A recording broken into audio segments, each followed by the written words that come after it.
Hello everybody, this is Carl Castles here at Iron Creek Gunworks.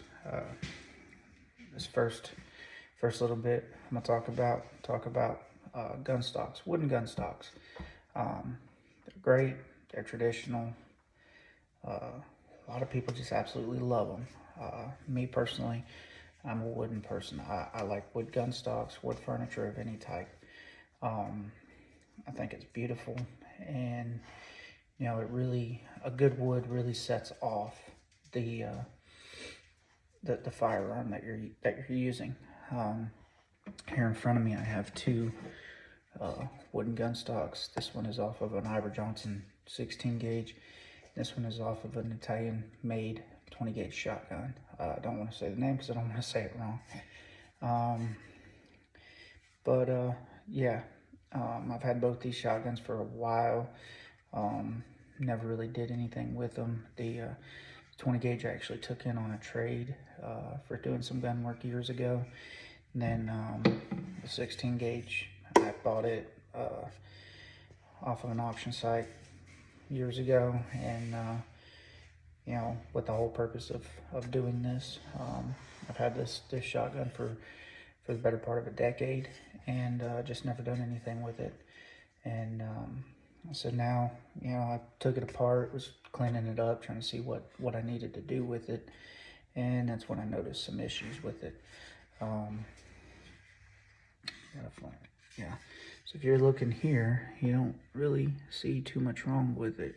It's older. You can tell. You can tell I've already done some sanding on it, trying to mess around with it to see if I could find anything. Well, now you can see the crack opening up. It's one reason why it's very important to take your firearms and inspect them regularly. Get them checked out by yourself, by somebody else. But if I'd have kept this going the same way it was, this could have ended up in a catastrophic failure. I could have ended up with a shotgun in my shoulder instead of a buttstock in my shoulder. So I'm going to take these now, and this 16 gauge I'm going to completely redo. I'm going to rebuild the stock from the ground up. I'm going to start with a blank piece of wood and rebuild the entire thing. So luckily I have this as a template, and I don't have to go anywhere. Next, let's get on to the 20 gauge.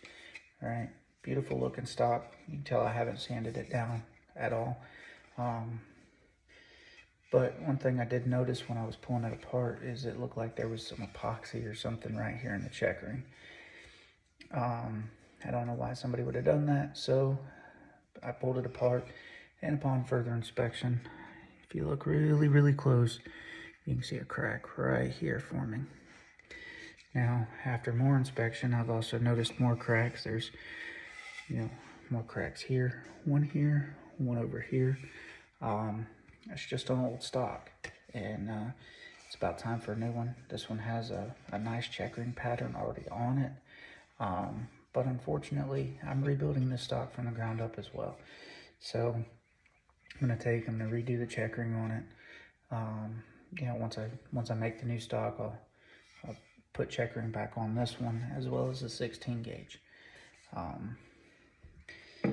The 16 gauge, I'm going to have to either build or buy a new forearm for it as well, because that's the way I bought it. So yeah, that's today's episode on wood stocks.